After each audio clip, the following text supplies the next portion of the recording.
this name. Yeah. But I'm like, well, if it already works, Yeah, is there any point in changing it? There could be one that works better. Reel them off. Okay, so there's the aftermath. There's the recap. There is the morning blues. Let's reflect. There is post blues.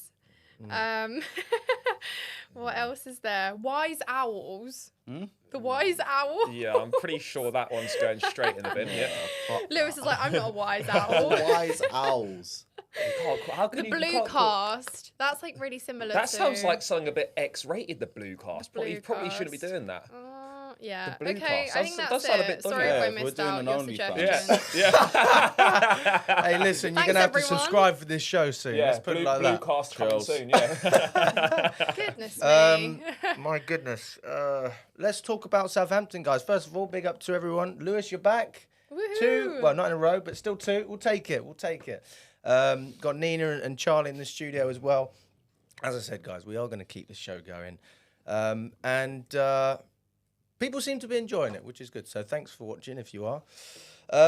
Let's start off with you, Nina. I mean, what did you think about the Southampton game? We're back, guys. We are back. I mean, Enzo Maresca's name was sung. Do I need to say any more? It's been 4 months since he joined, and I think it was since Tommy Tuchel we last acknowledged a manager in the ground. So that tells you everything you need to know, guys. Yeah, just thrilling, really. Great, goals, build up. Everyone, the front four, all involved in G&A. Everyone doing their job. Just. Yeah, what more could you ask for? Help the goal difference as well, 5-1. Brilliant. Is it disappointing we couldn't get a clean sheet? Oh, yeah. To Tiny be fair, it was. Yeah, a little bit disappointing. But do you know what? Considering Southampton could have probably scored another opportunity in the second half, could have been 2, I'll take the 1. It was a decent finish, and we know what we did wrong for that one. But, we went on to score more goals after, so happy days. Hey, we did. We absolutely did. And Lewis, I don't think you were there. You weren't at Southampton, were you? No. Have you ever done that one? Have you ever done Yeah, that? a couple times. It's one of my favourite aways, to be fair, but midweek. They've changed where you stand. Yeah, they moved you to the corner now. It's better. It's actually you get a better view because it was behind the goal before, and then they just moved it to the side, and it's actually I think it's a bit better. Well, I always used to think that Leicester was a better away day than Southampton because those are 2 ones that people really like. And I think that the view was always one thing that made it better at Leicester, but now Southampton have got it. It's quite similar, isn't it, to what we had the other week? But yeah, Lewis, I mean, what did you make of it? And I'm sure you could hear the fans on the telly just like we could in the stadium. A great away support. Yeah, like you can tell that the fans are now really starting to get on board with the way the team's moving. And it's mad. We won 5-1 and I'm sitting there thinking, we could have won by 8. Yeah. We could have won by 10. And I think that just shows like how good we were progressively and in terms of chance creation. And the one thing I liked about Maresca as well, like he was hinting at the same thing too. He came in after a 5-1 victory and said, we weren't that great in the first 20 minutes. Noni's good, but I need a little bit more from him. And it's like, cool, this is the standard I want to see. We're coming out of 5-1 victories and we're saying, I'm not happy. I want more than this. So, yeah, like it was the performance we expected to have against Southampton. And I still don't think that's our final form, which is the best part of the way we're going right now. Definitely. I mean, we're looking pretty good, aren't we? Mm-hmm. Yeah, you can't complain.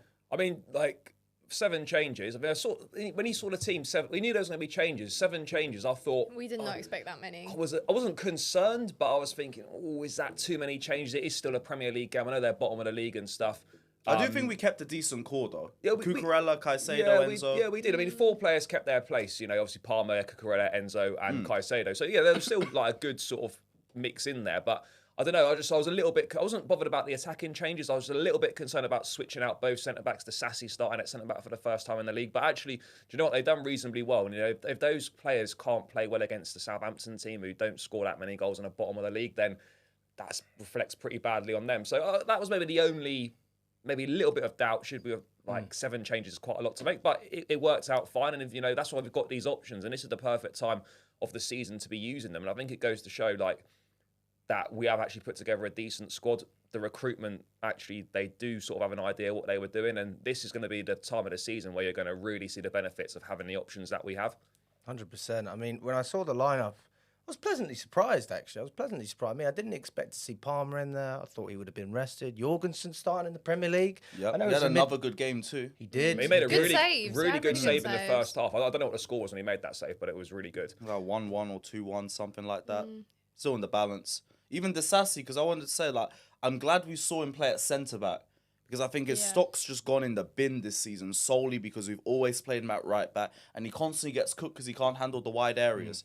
Now we had Gusto playing in that role. We pushed him back to centre-back. He looked much better. There was times where he was still getting beaten. I actually see him coming back and recovering. Like, I don't expect that from you with your pace, but yeah, much better performance from him. I just hope at the very least we don't see him ever play a minute at right back again. He ain't comfortable there. It's clear. Do you prefer having Disasi over Badiashile, for example, on that right-hand side? Because we know Colwell, let's just say, I mean, we know Fofana's out, but you've got Colwell in there. He's pinned that left spot. Would you rather see Badiashile next to him or Disasi?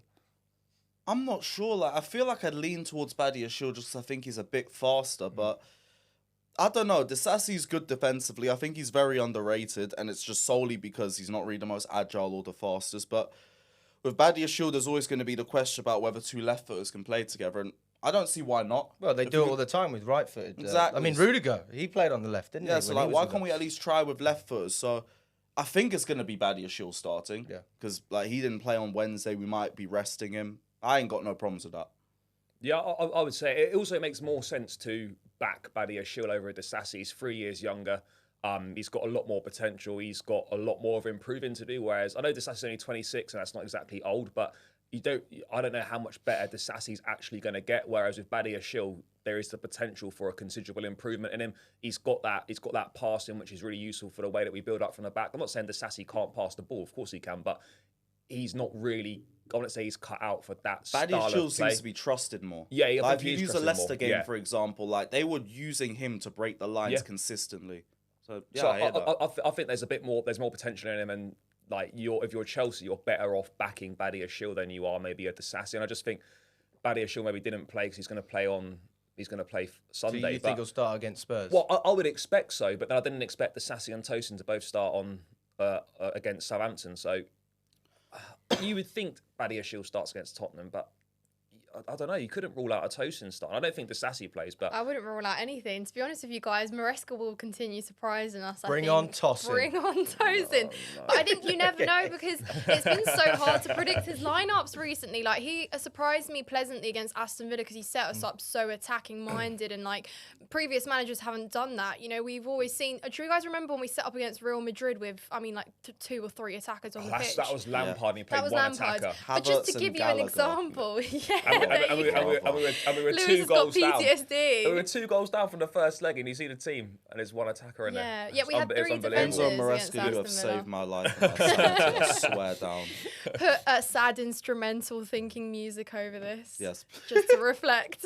But yeah, no, and this is what tells me that, we're still yet to see Maresca surprise opponents, because if we Chelsea fans don't really know how he's going to set up, how on earth is opposition managers meant to know? Because even against Southampton, me and Charlie were trying to build a lineup and it was completely different from what we saw. To make that many changes and for it to work as well, I thought we would always see Nkunku start purely because we're saving, obviously, Jackson, can't risk him being suspended. But I also thought if Southampton were to sit back up against the wall, you need someone like an Nkunku who is quite good at getting himself out tight spaces and maybe creating something of his own. But yeah, I just thought it worked so well. And Joao Felix, Enzo Fernandez just constantly feeding our front line, and Joao Felix I think could have scored 2 goals himself, so that's where the extra goals are coming from. Finishing and that perfect Palmer would have got one of the best assists, so that perfectly pinpoint cross at the far post that he headed wide across the goal, that would have been so good. Madueke could have had a hat-trick, maybe even 4 goals himself, so we're talking high numbers here of players that are just so hungry. Did you guys see when you wouldn't have because you were obviously there at the stadium, but Jackson at one point the camera panned him and he looked like he was getting so much FOMO. I want to get some. He was like, I need to come on. No, it is though, when you've been scoring goals and you see it, it's a bit of a stat pad sesh, you are a bit pissed that you're not coming on, but no, but I like that though. Yeah, a little bit of hunger. Competition. Bring that on Sunday, He innit? can stat pad against Tottenham like he did last season. Yeah, true. Run me that high line. Fancy a hat-trick. I was only a little bit disappointed that Mudryk was ill, because I think that would have been a great opportunity for him to play yesterday. Is that why? Yeah, he was ill, yeah. Because I saw it this morning. I was like, couldn't see anything about him last night, and was thinking, what's happened to him? He must be injured, or he was ill. So it's a bit of a shame for him to miss an opportunity like that. But I mean, look, everyone else kind of filled their boots, played well, and he's just had to make the opportunity from another chance that he gets. But I suppose that's the only maybe a little bit disappointing that someone like him didn't get a chance because he was ill. But Sancho scored, Madueke was decent, and obviously Felix put in a good shift as well. So you can't really have too many complaints. Yeah, I mean the midfield was looking good as well. Caicedo and Fernandes together again. Is he good enough to start for Chelsea now, mate? Is he good enough for start? Yeah. he was played out of position though. He was played out of position. So I do stand by that because I remember having an argument with you and Matt outside the pub after the Brighton game. And I think he got an assist in that game. He was good in that. Or he had, he had like a much better performance. He had a couple of really good passes, but I didn't think it was that good, to be honest with you. Because if a couple of good passes is what makes you the best player in world football, then I don't know. I just think you got to contribute more, and I think he's certainly doing that at the moment. We've seen when Maresca's tweaked the system in the past. He wasn't actually doing it over at the beginning of the season. He was playing Fernandes in the same position. He put him as a pivot, and he still didn't improve. And then gradually got better. He played on the right at Leicester, and I'm happy for him. I mean, people seem to think that I don't want him to do well. Guys, I want Chelsea to do well, just like I want Maresca to do well. Doesn't mean I hate Poch. Oh, I'm not like Lou. I didn't hate Poch. Yeah, I hate Poch. That's me. But I want them all to do well. So I'm not going to sit here and say that Fernandes is a better pivot than Lavia because he's not. But I do think that Fernandes has improved considerably. So although I didn't think it would be this quick, he's done it. Fair play to the man. And yeah.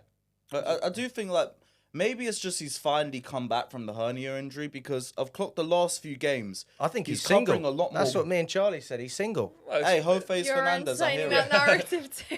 I hear it. But I think he's covering a lot more ground than what we saw before. So I think maybe he's just finally got himself back up to fitness. He covered the most ground out of anyone in the game against Leicester, like the most by any player for Chelsea this season. So like, there's this idea that he's not athletic enough, he can't get around the pitch. Is just not true. Like he's proven a lot of people wrong. But for me, it's never been a quality issue of him. So I think it's obvious how good he is as a footballer, his quality on the ball and what he does. But you have to play to his strength. But what he's adding now, like Maresca said about it, I think after the Leicester game, is that he's now arrives in the box. He's scoring goals and he's setting goals up. He's what you want like a number 8 to do. You can't be a number 8 and not arrive in the box or not, have impact in the final third. And he's adding that to his game now, and it's making such a difference because goals from midfield are so important, and we haven't had many goals from midfield really since Lampard Headers left. as well. Enzo Fernandez scoring a header just is like completely. Maybe João Felix needs to take heading lessons from Fernandes because That's true. That's not the first time he's fumbled a header either. Yeah, against Forest as well, he missed the head. I mean, ultimately this one against Southampton didn't really matter, but it's still you can't. It was because we were going through phases like, it's still 3-1. Yeah, and we're scoring. It was 3-1 for like half an hour in the second half. It was really hard to actually find that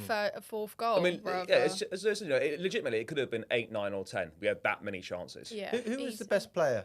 Who was the best player in this game? What a fantastic question. We could probably go around in a circle. Everyone could make a case. Madueke was voted the Chelsea fans man of the match, but I think he won the official one too. Did he get the official one as well? I think so.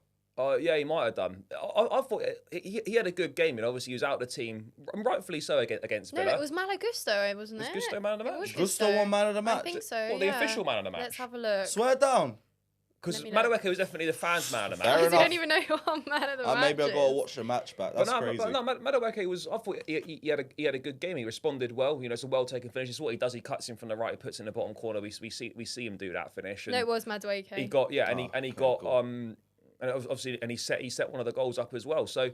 Mate, you were saying to me in the stands. I can't remember exactly what you said. No, I'll tell you what I said because I know what you're going to say. I didn't think Madueke was all that, and then I watched the goal back on the Premier League highlights. It was actually a lot better than I realised, and I didn't know because I was too pissed. I didn't realise he got the assist for Nkunku's goal either. And he won the interception because he saw where the pass was coming from. He was straight on his back, and he was like, I'm having this one. But I do think at times, and Maresca's probably right in saying this. There's times where I do still, even in that game, and probably most of the groans actually were at Madueke when he gave the ball away and stuff like that. There wasn't many groans. But it's because he's very high volume. Yeah. Always. But that's why I rate him too, because I'm always going to get some sort of problems with him in the final third. Oh, yeah. It's just about the end product and just refining it a bit. But Lewis touched on it as well, like what Maresca said afterwards. Like we've seen him say it about Mudryk in previous press conferences this season. Like Madueke's played pretty well, right? But he's still demanding more from him. He's digging him out. It's like the quality's not. I'm disappointed with his training level and that. And that's what you want to see. You want to see managers challenging players. You want to see them, responding to him. It's going to make Madueke a better player, and he's made Madueke so much better already this season. But by doing things like that, he's sort of thinking, right, I've played well, but there's still so much more for me to do. And I think, the way that he manages players has been a big plus as well. Oh, yeah. He's getting the best out of everyone, and like previous managers simply haven't done that. Even myself last season found myself questioning the quality of these players. Are these players actually this good? Because we've gone through like 2 managers where the performance levels just weren't there. But now you see you've got a manager who's like tactically clued in, who's dialed in, he's switched on, he's a details guy, he knows what he's doing, and he knows how to manage people. It's like suddenly you realise actually these players are good, and they've actually got proper guidance now, and that's making a big difference as well. Poch is a killer. Lewis is like, you're only building my case here, mate. I told you so. Poch is a killer. Oh, Poch tax. Yep. God, don't mention tax in this country. But yeah, I mean, no, I was really happy with the performance. And watching it back, it looked even better than what I remember in the stadium. I mean, we were there after. I think we tried to do the fankers, but it was pouring with rain, so we couldn't do it. So do you remember bad. I called you, Charlie, and then there was connection issues. South Coast, isn't it? Mate, it was Well, raining Southampton's so not too much. bad. It's when you get on the trains. Oh, train. There's literally Southampton. This is so boring, but Southampton to Clapham Junction, 0 signal the whole way. Nothing, absolutely nothing. So bad. And it was Matt's last ever game until Yeah, Last ever game. last ever Enjoy game the for about holiday, 2 my or 3 guy. weeks. Yeah. So he's going to Thailand. Wonder Yeah. what he's doing in Thailand. You let me know what you think he's Traveling? doing. Just a little Just traveller. traveling, having fun in Thailand. Sightseeing. Sightseeing. sightseeing. Yeah, he's gone to, Well, he saw his boy Enzo ball out and he was like, There yeah, you I go. can leave in peace now. What did we make of Nkunku's performance? Because I mean, we were talking about FOMO with It was- Jackson. He still managed to get on the score Yeah, sheet. he scored. And every time he plays, he scores. And this Yeah. is my argument as to why. Like, I'm not saying he should start over Jackson, but I do think that he should be given a little bit more of a sniff at times, if I'm honest. Not even saying that. Well, he's only started 2 games in the Prem? that was his first Premier League start He started since against the Man opening City, day. didn't he? First start since him. I thought it was all right. Look, he scores goals, right? But got 12. What he doesn't give you is that he doesn't really press from the front. But the would we press say that, does- like, if we had Haaland, like, would we say the same thing? Like, but do you know what I mean? No, but Like, Haaland's Yeah, but Haaland finished Haaland at a actually crazy scores rate. goals, mate. He Nkunku's scoring no, but goals. Like Haaland, literally, if you put the ball on the plate, like literally, Haaland will just finish anything pretty much. Whereas You don't think Nkunku's done that this season when he's But had the Haaland's chance? like probably the best finisher I mean, the I'm league's not seen. comparing Nkunku to Haaland, but I'm I just get what saying you're that's saying the though, but argument, you're isn't saying it? in terms of he scores pretty much a goal a game when he plays. I Yeah, get what sure, you're coming but from. he's not playing. But it's not in the Premier League. That is. It was in the Premier If League. he was to start in the Premier League, and also do you remember Yeah, last how do season? we don't know that though. But do you remember last season he came on in futile games like Liverpool and Wolves and pulled one back? Yeah, no, both no, games. yeah. And he that did. that's where it really comes down to in terms of his game time. 2 late subs. Yeah. Like I've seen games like the Arsenal game where we bring him on with like 5-10 minutes Oh, after shit, goal. yeah. That's the problem. Yeah. In terms of starting, like, okay, you're not starting over Palmer, you're not starting over Jackson. It is what it is. It's what it is. But It's just it's because not we a have case of- quality. That's it. It's I'm not that even he's a bad saying player. he should be the number 1, but I do feel like More. there should be a little bit more rotation, and I think we probably will see that. To be fair, Yeah, Southampton was yeah, a the great example. Christmas period, isn't it? Yeah. That's fair. But what you said the other day, like, is that in the box he's great, but obviously outside of the box, it's not poor outside of the box, but Jackson is so much better than him outside of the box. Like it's night and His day hold-up in that plays regard. better. So And the pressing. yeah, Pressing. Like Villa as an example, he was the one initiating our press from the start. And that's why we got both goals against Villa off the counter press. Yeah, and Maresca said it as well. He said Jackson was the only player, or something like that. He was not just told to press the goalkeeper, but also a defender. So he was pressing 2 players. That was his job. So usually, obviously, if you're a defender or whatever, you've got to press this player. That is your player. Jackson's given even more responsibility, and he takes it on so well. So fair play to him. We'll see him start against Spurs. We'll probably see him score against Spurs as well. I think I said before, he's definitely going to get over 20 goals. Yep. If he gets as many minutes as he's getting, I think there's no reason he can't get over 25, especially stat in padding all competitions. in the Prem. In the the Prem. Prem? He's got 38 games in the Prem. He's probably going to start Wait, who? 35 of Nkunku them. or Jackson? Who are you talking about? Jackson. 25. I think Jackson. 25 goals in the Prem is a bit. If you can is a get bit 20, you bold. can get 25. Absolutely, you can do that. Especially if we're having a serious conversation. He gets 25, we don't need a starting striker next season. Well, we don't. As it stands, we definitely don't. Especially if we hold on to Nkunku. It would make no sense to sign another striker and keep Nkunku at the club. But Nkunku's they done probably at the end of still the would season do for me. it because of Nkunku's wages. I Kinda think that's think the so only too. thing that would bring us to bring in, let's say, a Delap. is you could bring in Delap and triple his wages, you know, and he'd still be on much less than Nkunku is, which would be quite, well, Clear Lake obviously like that model, don't they? But apart from that, I wouldn't see us getting an Osman for the money that he wants. I wouldn't see us. Name striker's not I don't think we get a Gorkarez because the money that he would want is, you might as well keep Nkunku, right? But if you can sell Nkunku and bring in a Delap, who is at this moment a pretty good Premier League striker, we'll see what it is in the coming months, then I think that's probably something that they'll pursue. Yeah, no, I would agree. They believe in Jackson. It's that simple. So like I think the time for the big striker was the summer. We didn't get it with Osimhen, and I think that's gone now, and we're going to see someone like a Delap or someone else. I just don't see a big name striker coming. Like they believe Jackson's going to be that guy, and if he carries on what he's doing, there's 24 games left. He's on 8 goals. It's like he needs a 1 in 2 strike rate to get 20 league goals. If he gets 20 league goals, then you don't need a first choice striker. No. You just need someone as a rotation option that can offer something a little bit different. You want a profile that's got what Jackson doesn't have, which is someone who's aerially dominant and someone's got that box presence. When you find someone like that, like Omarodion was, but if you get a Delap or whatever, then I think the squad is pretty complete, bar maybe a centre back and a goalkeeper. But yeah, and also last season when obviously Jackson came in, the club or recruitment made it pretty clear like this is going to be the striker we choose to believe in, because we were in supposedly for other names in that window, but we decided instead of going for an experienced striker, we'll just give Jackson a go. And then obviously he made up for that in the season, because he got as many goals as he did in this season. He's only making his case stronger. Like, here you go, this is why you. So it almost I almost feel like they kind of had to make it work as well, because they didn't address the more experienced striker, that out and out number 9 that can, bag you goals. And now that Jackson's kind of living up to that, getting as many goals as he is, they almost don't necessarily have, they can just say, well, there you go, that's why we didn't go in or push harder for an Osimhen. Thank God he failed his Bournemouth medical is all I can say. I know, it is mad, isn't it? He could be at Bournemouth right now. Crazy. Moving on, what did we think about the red card, the hair pull on Cucurella? Don't touch two years too late, really. Facts. Facts. Same. Yeah, just glad to see a bit more consistency, I guess. Keep growing your hair out. Maybe people get more annoyed and try to pull it. I mean, what are we doing? Like with fully grown adults pulling hair like they're in the fucking playground. So just to be clear, get away with it. So you do think it was a red card? You can't pull someone's hair in. What the fuck is that about? Because I spoke to some people and they thought it was soft. I mean, to be honest with you, I do think it was still quite soft, but I can understand why it was a red, because he did pull his hair. But let's not. He milked it. Conduct, doesn't it? He did milk it, Cucurella. He milked it. Come on. Oh, he did. It wasn't even like, if it was like at Tottenham, then there's no argument whatsoever. That was full. That was a proper. This was like, that's why you got to milk it. Yeah. You didn't get. Now you got to get it this time. Now that's got to be the standards. Like if there's any more hair pulling, you're off. Everyone starts growing their hair out now after this one.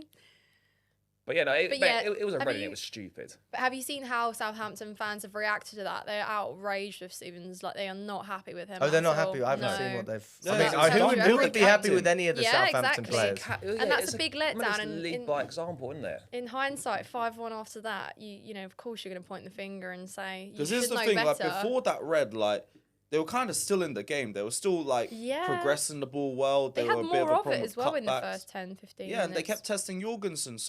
And then you go and you kill the game off at what? I think it was 2-1 down. It's about 5 minutes till half time as well, yeah. And now we're coming out the game thinking it could have been 10. It might have been a much more even game without that, so I don't blame them. That's your captain doing that nonsense. Absolutely. What did we make of the new Enzo Maresca chant? I love it. It's quite beautiful. It's quite good, actually, yeah. Really Do you remember good. the words? Go on, sing it, guys. You were there. Shall I get it up? I can pull it Get up. the lyrics up. Oh, yeah. Enzo. Yeah, that's the one. And he comes from From Italy. Italy. What a chant. That is a good one. It's good, Oh, yeah. he guys smiled. He was so happy. Could you imagine? He definitely what I went like to the bed that most? night like. He heard that chant, gave a little applause, and just walked off and let the rest of the team get the acclaim. Like, that's just the little things that make a good manager. Yeah. He's just saying, Yeah. forget me, focus on the players. Give them the applause. And do you know why that's a good manager as well? Because he knows how much the players have suffered and how much blame they've taken, particularly like last season, and how much criticism they've got, to a point where he had to lift a lot of these players' self-esteem at the start of the season, because a lot of them were literally in the ground. Like you had players like Caicedo that didn't even want to play at home because he was scared about what criticism he'll get, and he slowly built up the confidence of these players so they love playing at home again. Like that's such a small thing, you heard his right? quotes this week. Hey? You heard Caicedo was speaking this week. He loves playing at Chelsea, loves home games against. Yeah, there you go. Things are fixed, and the fact that players used to prefer playing away as opposed to at home, where footballers should feel most at peace, most welcome with their home fans. So yeah, that's credit to Maresca. Like Lewis makes a great point there. He has actually built the confidence from some of these players and have them believing they are good players. I think a lot of them came into a really shambolic Chelsea environment to a point where a lot of them thought, we're not going to be able to thrive here. Like how does anything work here? And we were like, sorry guys, we actually can't tell you how things work here. But there they are. They actually now are starting to believe, and a lot of them are willing to now fight for what's been laid out by the club, the foundation that is being built here. So a lot of players do believe in this process, and so do we. But it's just mad that it's taken, like, you know, something as simple as just going to applaud the fans, like, does so much, and yet you sort of... Why did Poch not do that? That's like one thing I never understood. Potter never did it either. But why? What do you gain from not doing I don't know, it? but like... I've asked a lot of questions about Poch with why, so I don't know. I mean, guys, partly because they weren't doing well. Come on, like... No, but even if you're not doing well, like, it's even more important when you're not doing well. Like, But it's almost like I shame. don't know. Were you guys at Villa away in the cup? Yeah. I swear they were chanting for Poch in that game. I don't remember. What, the 3-1 last... Yeah, in the cup, because like... I remember there was a lot of pressure for him going into the game, and they were chanting his name at 3-0, and he still didn't go clap them. He's never done it. No, mate, it's taken a few... It's been a couple. You know what the maddest thing is? First game for the USA. What do I see? Clapping, yeah. Dickhead. Yeah, but do you know what it does? Like, it does feel like... It just feels good around the club again, and it's like it feels it's been so long since that's happened. Like I know we've moved into second place or whatever now. Like we haven't been there for a few years, but everything just feels good. Like the fans enjoy going to games now. You want games to come. The squad seems happy. The players are happy. The manager's happy. You hear nothing about ownership falling out. There's been no talk about Chelsea's owners for months now. No price tags are being mentioned. No one's being called a flop or whatever. There's nothing negative. Can I just ask, just coming on ownerships, actually, something that I heard yesterday. I just want to know your thoughts on this. I'll start with you, Lewis. There was Roman Abramovich chants yesterday as well, and I didn't really know what to think of it. I was like, well, I love Roman, but also I feel like by chanting that, I'm basically telling the current regime to do one. But we're actually doing quite well, so I'm not really sure. How do you react to that? But is it any different from singing a song about a former player? Is it any different? Well, that's the thing, isn't it? But we always sung Abramovich in protest. So now that we're winning, I don't really know. I think it's got maybe a different meaning now that we're doing better. I mean, I probably wouldn't do it myself, but I don't think it's a massive problem, because I think the sort of the meaning behind it's changed a little bit, because I think people actually now are more on board with this ownership than they were sort of certainly under Poch and under Graham Potter. So I don't really have a big problem with it. Same, like at the end of the day, it's Roman Abramovich. I don't care if we chant for him or not. Like, he's one of the biggest names involved in this club, if not the biggest ever. But ultimately, like, I think people just got to also start giving the new ownership a bit of credit too, because they've been getting butchered for the last 2 years. Now it looks like the recruitment's worked. Now it looks like they made the right decision to sack Poch, and the right decision was to bring in a championship manager. Like, I don't mind chanting for Roman. Like, go do it. I'd join in if it was at Spurs. It's Roman Abramovich. But ultimately, people just got to give Clear Lake their props as well. Because it was very easy to cuss them out last year. You got to give them the same credit when they make the right decisions. So a bit of both. Yeah. Or is it because we're now grateful that Roman Abramovich passed us over into Clear Lake? That's also he chose them. Like there were other owners in for us. I mean, imagine we could have had fucking Ricketts. Oh, brother. Could you imagine that? Who did you want? I mean, I wanted was it the Saudis or Qataris? I think it was the Qataris. I think but like we were never getting sold. They were never seriously in anyway. Like they never even made the final. I think the government didn't want to sell to them. So yeah, that was the one to have. Like that bid was the standout one out of the candidates that we had. And you know what? Like but the thing is, you look back at it now, right? I know things are going quite well, and it looks like we're going in the right direction. But But there's always going to be problems when a new ownership comes in. There's always going to be like teething issues. Now, these guys are new to football and whatnot.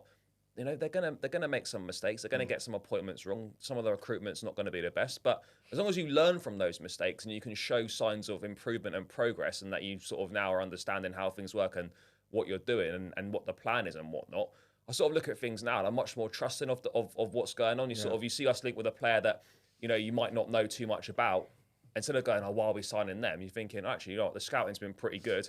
Let's give this guy a chance. Obviously, fits what we're looking to do. We're identifying good players. Whether we get them all or not, the talent ID has been really, really good. It's like you look at how Duran and Omrodion are doing a lot better this season. And in the summer, like even me, I was thinking, Duran. Mate, I made a video that literally titled "Do not sign Jean Duran." Yeah, now it's yes. I don't blame you. I was thinking the same thing too.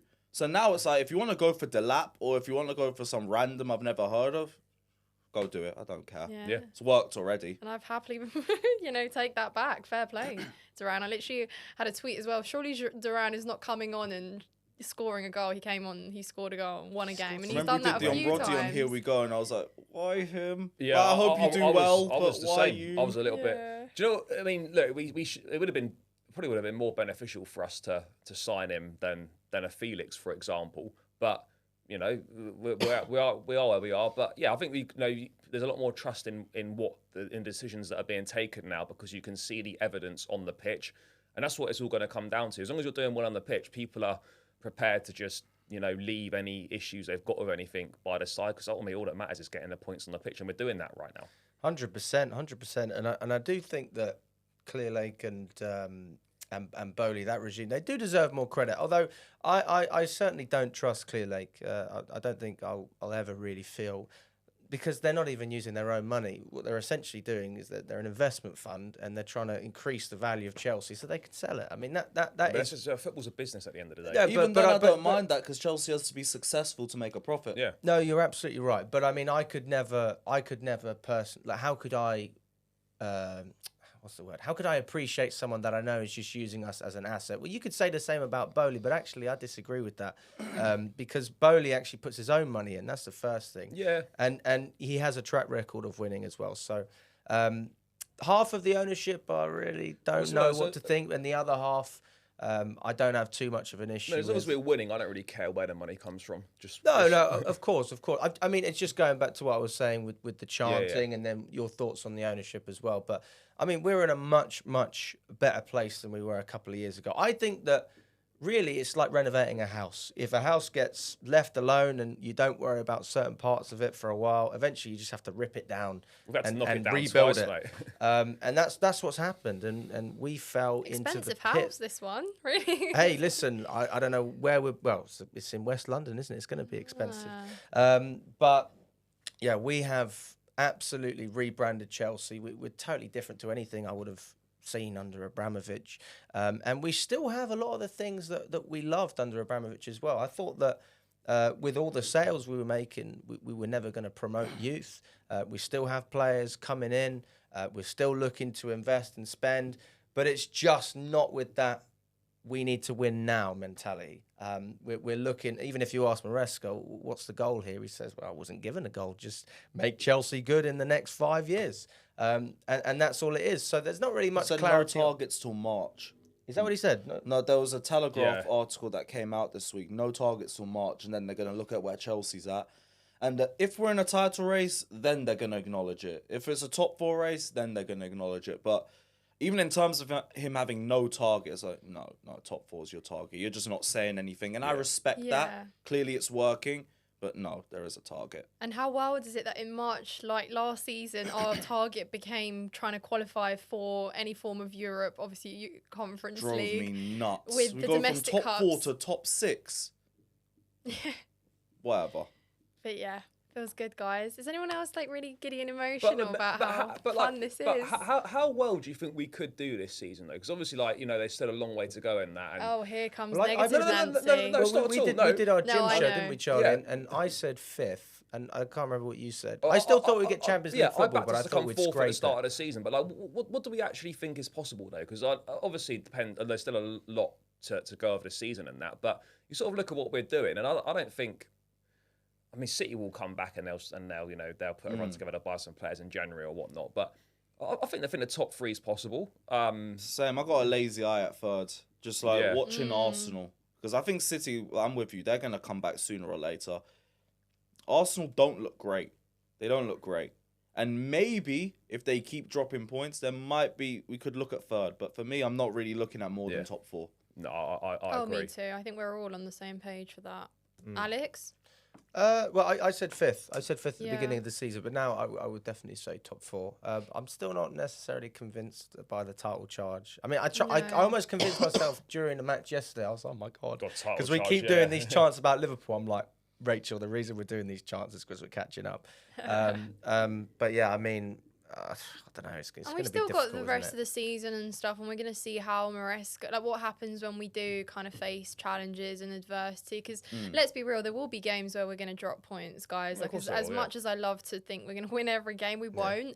And I think we'll see how we deal with certain God forbid players. Some of them being out. We know we've got depth, but there are still players in this squad right now that are almost a core of the team and are playing consistently. I'll reference Cucurella, Caicedo, Palmer, of course, and Jackson, other players. And it's almost like we've got a little bit of a backbone kind of forming now. And it's like, it's really good. But what happens? And this is just a question mark.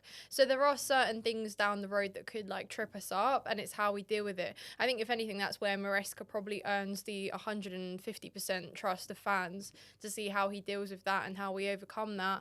Because, we will have tough games, obviously, when all the reverse fixtures happen. We'll come play City again, sadly, in January. There'll be a transfer window there. They'll have lots of their players back. Our run's not going to be nice. So that's going to be the real test. And we always know sometimes winter is a tricky period as well. So I think this will be quite a crucial couple months to see exactly kind of where we're at after that. But this run up until like City away at the end of January is pretty favourable. I know there's no easy games, but I think they're we're facing all teams that are in the bottom, virtually in the bottom half. That's such a big opportunity to. I'm not saying we're going to win all those games, by the way, but that's such a big opportunity to really consolidate ourselves in the top 4 and make a gap between that 4th and 5th place or 4th and 6th, whatever it might be. So this is why we can't let this momentum slip. We just need to keep racking up those 3 points on the board. We've got Tottenham on Sunday, then you've got Brentford. Then it's Everton, Fulham. These are all games. Those are 4 games there that you should be winning all of those games. Goodison really. Park. Everton scored 4 there yesterday. Yeah, I mean, I do think that the away fixture, especially sort of Everton, Ipswich in December, those are going to be the more difficult games. I mean, we speak about Tottenham, for example. I honestly think that we'll kill them. Yeah, we'll walk over Tottenham. Destroy them. And you know what? He won't get sacked after that, no, will he? No, he won't get sacked. But it would be nice, knowing that because of Chelsea, 2 managers got sacked already. But yeah, I see I see us absolutely controlling Tottenham, and I think that if we do have a downfall at any point this season, if we do slip up, it won't be because of other teams. It will be because of ourselves. I think it will be injuries, and if we can prevent that, then. Wow, we're just going to keep picking up points. It is mad how just on injuries, it is mad how when literally, like, for the first time in 2-3 years, the injury list is like virtually. I'm scared to speak of it. It's virtually non-existent. Like I don't know why it is. We had so many injuries under Tuchel. Had a lot of injuries in that Potter time. Had a lot of injuries under Pochettino, and now suddenly, come to Maresca. Obviously, Reece James is injured, which is not really anything new, and then. We've had a couple of players miss a few games here and there with a knock, but there's been no serious injuries. It's just like it's the depth because now we're basically doing 1 game a week again. So you got the whole A team and B team. Players aren't really doing 2 games a week. Like it's rare instances like Sancho the last 2 games, for example, and also it's not killing our players in training like last season. That also just plays a very big part in it too. So combination of both, I think. Yeah, I mean, when we have Champions League football, that will change massively. That's what I think is going to be interesting. Hopefully it is next season. But you look at the squad and it's like it is looking good. But we're in a fortuitous position where we can make 10, 11 changes, give these players minutes in the Conference League, sort of keep them happy-ish. But then in the Champions League, you're not going to be making that many changes. So then. How do those players feel that are getting them Conference League minutes that will not be getting those Champions League minutes? Yeah. And then it becomes a lot more difficult to keep all those players happy, because there simply isn't the same minutes to share around as you're not making that level of rotation in Champions League. There's one thing, and it's more of a theory. It's just next season, I think you might still see that rotation just because of the Club World Cup. Yeah, I really don't know how we're going to handle going from the end of the league season straight to the Club World Cup. And then, let's say we win it, God willing. But the season starts like a week or two later. 5 weeks. Yeah. So the players, they're meant to get 3 weeks holiday. That's a law. You're meant to get 3 weeks holiday. No 3 weeks holiday. Yeah, so where is it? Because you're going straight into pre-season. So I don't know. Are we going to tell half of the team, you're not involved, we're going to save you for next season, and then just try and hope that that's enough? Because I assume you're sending the first teamers to the World Cup. I don't really know how it's meant to work. Because Pep already asked for the first 2 games off next season. No. Just like that. So the Prem ain't going to help us. So it's actually mad how they've done that then. Well, yeah, because FIFA haven't thought about it. They've just said, oh, it's okay because we only ask for a select number of fixtures in the season, so we're not running the players into the ground. It's just delusional BS. I think that Club World Cup's now going to be every 4 years. Yeah.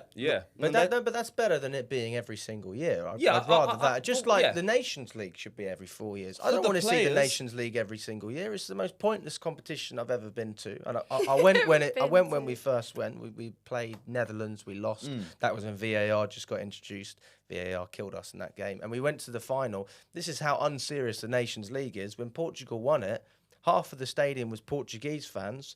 They were playing Holland. The other quarter was Holland fans. And then you had England fans that had prepaid to watch England in the final and didn't fancy selling their tickets. So that's how serious the Nations League is. You've got fans that don't even support their country still going and watching these games.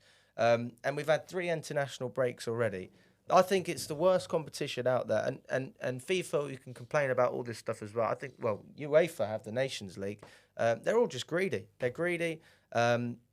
And I would absolutely respect any player who felt like they had to, what was it that Rodri said? Protest. I wouldn't actually have anything against it because people say they make too much money. But, the problem is it's not like that. It's not about that, because if your body can't handle it, it doesn't matter how much money you've got in your bank account. It doesn't give you less wear and tear on the body, does it? That's why you look at the governing bodies. Like, the FA should have just stepped in and been like, okay, you're in the Club World Cup, have the first 2 match days rearranged. Yeah. Fine. Because then you at least give the players their holiday. Now I don't really know what the plan is. Because I think they've also, I think I've seen somewhere FIFA saying that they're gonna clamp down on clubs if they send weakened squads to this competition. So I mean, because it's the jokes first on them because we ain't got a weak squad. So. I think it's 500k, 600k if you don't turn up or anything, and it's okay. Because some teams thought about not turning up potentially. Some teams may pull out. But I don't get how it's going to work for us. I really don't, but I guess we're here now. I ain't going to say no to a trophy. The draw's tonight. 6 p.m. Yeah. 6 p.m. Yeah, for the Club World Cup draw, yeah. Fair enough. I was going to stream that, but I'm working. So that's not going to work very well. But yeah, I mean, look, we're looking very good. And we're talking about levelling up, coming into European football, congestion. We're going to have many, many fixtures coming thick and fast. Not just over the next couple of months, but hopefully when we get Champions League football as well. We won't have the opportunity to have an A and a B team because every team you're playing is competitive. But some of the players we brought in, Sancho, Neto, João Felix as well. These are very intricate, very technical players.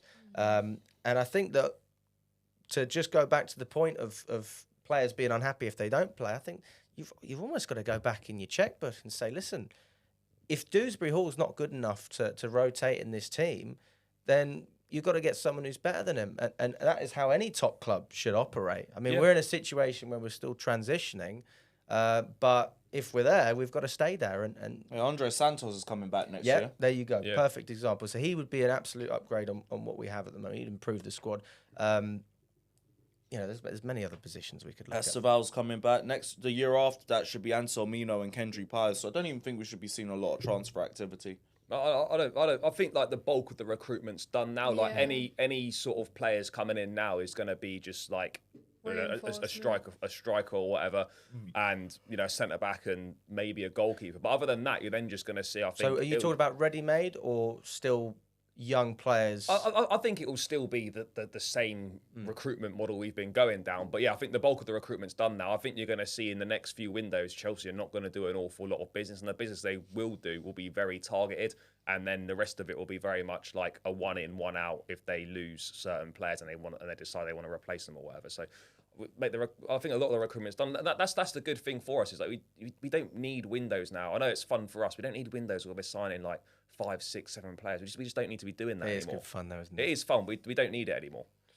We don't need to win transfer windows, guys. We're here to win trophies. Well, now. no, we're winning. I quite like winning the transfer window as well, though. Oh. I know. When I speak to you, Lewis, I'm going, "What are you streaming about today?" Well, fucking hell, we signed this player, Alex. It's great. It's because we had that 2 years of just a brazy clear up, but we should never be in that position again. No. That was all No. due to 5 years of not making the right transfers in terms of Squad incomings neglect and was outgoings. so bad, wasn't it? Like last few years of Roman, the squad building was so poor. We won the league and we bought like Lukaku and Saul on loan, and that's it. Yeah.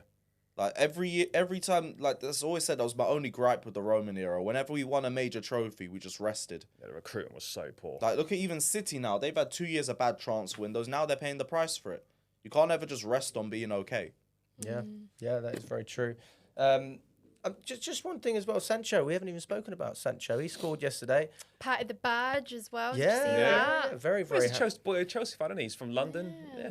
He's I can tell he's just happy to be away from Manchester United and everything. There's just more power to him because all he's done since he's come here is just show his ability. Like the way things turned since the Bournemouth game, because we were getting cooked first half. We bring on Sancho. I'm thinking, transformed it. let's see what you got in it. So good. Good pass, good pass, good pass. His weight of pass, I always say that's his best attribute. He always knows the right delivery to make. Yeah. And it's just a matter of time before he scored. But isn't He it? finally took a shot, though. That's what I've just been waiting to see. Because do you know what? When people would tell me, oh, Sancho's got a big ego, well, not at Chelsea, mate. The guy's been so selfless, handing out assists everywhere, and he's been reluctant to actually take a shot, even when he's found himself in the opportunity. He just went for it, and what a goal as well. A tight little angle between the post goalkeeper. But Gosh. he's actually done really well. I think he's played 8 games in the league. He's got 3 assists and a goal. He's got 4 GNA in 8 games, 1 in 2, and not that many of them. A few of them, maybe half of them have been starts, maybe just under. I'm happy to bit. Like when we bought him in, I was a little bit unsure if we actually needed him, but I think we all were, at least me. You look at the little bit. You look at the impact that he's made. You look at the return that he's given. You look at what he gives us on the pitch, and actually, do you know what? Fair to say, yeah, it looks like it was a good idea to bring him in, and because we were linked with him earlier in the window when just after we missed out on Elise, and United were quoting like 40 or 45 million. So I think the ownership, the directors deserve credit for getting a deal, a loan with an obligation for 25 mil. They dragged it all the way down to deadline day. Exactly. We had to have a big deadline day sign. For someone that's goes. 24 years of age and still has so much growth and potential and ability to negotiate to get that down to 25 mil. 25 mil for someone like Jadon Sancho is a joke. Ten Hag hated him though. He just wanted to get rid of him. I then can they got imagine rid they of thought him. he's got no. Yeah, but that's what I mean. But they thought they've got no future with Sancho and Ten Hag. So they've were gotta get rid United of him. fans. Tell you They what. said they felt alleviated by the fact that he's gone. I know it's a little bit away, yeah, but if Jadon Sancho scores at Old Trafford next season, it'd just be Please. A little Panenka penalty. Oh, yeah. Yeah, he's definitely celebrating. That's for Oh sure. yeah, for sure he's celebrating, yeah. Yeah, there'll be no hands raised there. Now, I remember my whole thing was though, you bring in Sancho, fine. Just I don't care about Mudryk now, innit? And sadly, I think that's where we are. I saw him off the bench. I thought, yeah, you're really just doing Conference League minutes. Okay. And I'm fine He's with just that. behind the pecking order at the moment, though, because if you rank the wingers and you rank our forwards, sadly, Mudryk just comes further down. If you're choosing who to start in the Prem, he's not going to be your first 3. I think you got Neto Top and 3 Sancho choices. would be Neto the and starters, Sancho, and then Yeah. Madueke just below. But yeah, I mean, I think you look at the wingers, right, and with Esteval coming in next summer, there's gonna be 1, maybe even 2 are gonna have to go because you'll have like Sancho will be here, Neto will obviously be here, Esteval comes in, he's gonna go straight into the first team squad. You're looking at a situation where one of Mudryk or Madueke will have to leave next season, like next summer. So yeah, that's I think between them two, one of those players is playing for their Chelsea futures this season because there simply isn't the space to have them two and adding Esteval to the mix. So one of those is going to have to go. Whether it's permanent or loan, I don't know, but a winger is going to have to leave in the summer. I like Noni, but like I just don't know how he survives Kendry Pies and Esteval joining. I just don't get it. I mean, he has to like really level up to get to a point where we're having those because like Esteval's being talked as the next Neymar, the next generational player. They've been saying he's clear of Endrick for like a year now. If he's at that level, when does Noni play? I don't know. So like, I kind of think it's him, personally. Yeah, I mean, yeah, I wouldn't be surprised if he went. And also, like, it depends on how business orientated they are. It's looking like you'll get more money from Madueke, and there's probably more of a market for Madueke than there potentially would be for a Mudryk. Yeah, because we'd have to cut our losses with Mudryk otherwise. Madueke, you're making a profit. We paid 29 mil for him, so you can sell him for more than that. Yeah, you sell him. You're probably looking at, depending on how he does. If he continues how he's been playing this season, you're probably looking at. Maybe you could at best double your money potentially. 60? Yeah, but he's 23 years old. He's an England international now as well. You know, look at around 40, 50. Actually, no, if you're doing it in the Prem, then the English tax pulls it up. Yeah, exactly. Like you could look at maybe 55, 60 million from a Newcastle, for example. So. Yeah, look, one of them two will have to go because there simply isn't a space in the squad for all of them plus Esteval. I don't think Madueke is worth more than 40 million, to be honest with you. I just don't think you get enough consistency from him. But so you got to sell him in the league.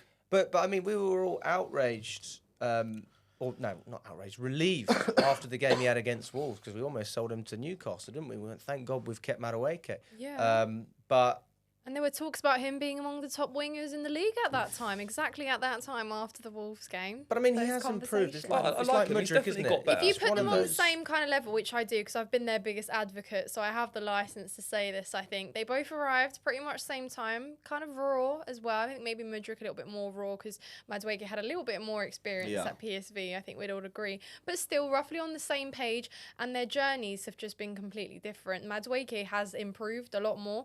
I look at Mudryk and I still think part of his game has improved, but I still think that he's got the same weaknesses that he did when he first arrived. And I just think maybe it could be a bit unfair because he's not had the same level of starts, but there's a reason why he didn't get the level of starts that Madueke did with the performances he started putting in. So I think if I was to choose who's the more rounded now player and who's improved more, it's Madueke by a mile. And that's because of his defensive. That too, yeah, exactly. But also, it's like but also he's just end product's improved a little bit. Look, end product still needs to get better, but his decision making is definitely improved. His end product, whilst needs work, is improving. But then Mudryk's decision making is getting better. His end product's improving, but he's got a better link up with players like Cole Palmer. Partly why their numbers have been so good. Yeah, of course, but they've been playing together their whole careers. Yeah, no, absolutely. I think the thing with Mudryk as well is that I don't remember the last time he played a Prem game, so like, I can't even judge him. Like he's getting better in the Conference League. Yeah, but it's like he's a tortoise. Like the development's there, but it's just so slow. I can see him starting to. Analogy. Like, I know it's ironic because he's really quick as like a. He like don't pace. know how to use it though. But he which is the doesn't know. most, You're like, right. He's a playmaking winger from what I see. Every time I watch him, I'm like, your passing is good. You don't know when to run. You don't know how to use your pace.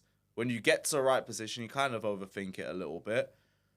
It's probably just going to take a lot more time with him, innit? So, like, if you're just doing Conference League, just go do it. I mean, his ball striking ability is ridiculous. It's best in the team. It's mad. He's got to learn to just keep it down. Like, I always make a joke on my streams, like, when's he hitting Shed Upper this time? Because he always does it once per game. Yeah, he does, bless him. But I just think, again, it's consistency. And I even think that even if you started him week in, week out in the Premier League, his consistency wouldn't be up there. Purely because I just still think he's quite raw.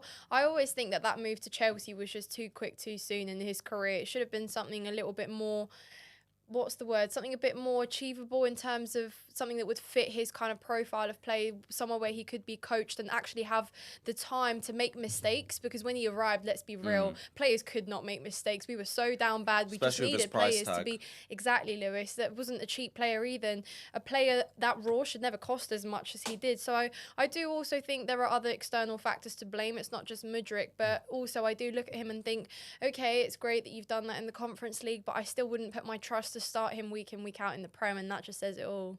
I think I would be willing to do it in the 10. My thing is, I always think he's a 10 in a winger's body. Because again, he's got the pace and Yeah, everything, I don't get know how what to you use it. mean. He played well because Poch played him centrally on occasions last season. Yeah, he was Against actually quite. Leeds. He was Yeah, actually quite like, good yeah. when he True. when he was more central. You know, he'd get on the Rare ball more. prop. I'm glad Yeah. he did that. Yeah. It's like you can actually see he's got a good range of pass about him. Is It's that just a good wording for Poch? yeah, like Lewis? I'll give him once a month and everything. But Yeah, no, but we have it's so Christmas, many it's 10. Christmas. We have so many Yeah. 10 options. You It's can't like play him inside Yeah. now. Yeah, There's too many. no. There's too many. But, no, he's a good passer. He's getting better, but as I said, you know, it is very, very gradual. And you know, I think it'll be someone that if he does leave, he'll go on. I'm not saying we would regret him leaving, but he's someone that you can picture with his ability going somewhere else, maybe a better environment for him, and being Yeah. a top player. For sure, because he's a good player. Not taking that away from him. It's just at the moment with what we have at the club, it's just reality. It's looking difficult for him, really. So we're almost at the end of the pod. I wanted to do something similar to what we did with Nina. But not with me. I thought I'd do it with you, Sorry, Lewis. Lewis. I thought we'd do it with you. okay. A little bit of short format content. Josh, I'm sorry, you've had to watch 55 minutes of the podcast to find this part. But listen, we're doing it anyway. So I just want to know who you think is going to be a part of Chelsea's plans long term. All right, based on who we have at the moment. How So many let's years say, is long let's term? say, Well, let's say, next 3 to 5. let's say the next. So in 3 seasons' time, they're still going to be at Chelsea. Right, next 3 years. All right, they're Okay. still going to be at Chelsea. All right. You either say yes or no. All right, Cool. simple as that. Robert Sanchez, No. Jorgensen, Yes. Disasi, No. Cucurella, Yes. Tossin, Maybe. I don't know. Badiashile, Yes. Colwell, Yes. Reece James, Yes. God willing. Malagusto, Yes. Wesley Fofana, Yes. Vega, Yes. Enzo Fernandez, Yes. Chukwuemeka, No. Dewsbury Hall, No. Caicedo, Yes. Casady, I don't know. Romeo Lavia. Yes. We're almost done. Pedro Neto, Yep. Mudryk, Nope. Madueke, Nope. João Felix, Yes. Nicholas Jackson, Yep. Nkunku, No. Sancho. Yep. This is a tough one. Cole Palmer, Yes. Easy. Mark Guiu. Bosh. Maybe. There you go. Bit of short format for you, Josh, because he's always thinking he's. I've watched him What can learn. I Mate, clip I'm up? disappointed. You again didn't do the Nicholas Jackson meme. What with the Nicholas Nicholas yeah. Jackson. There we go.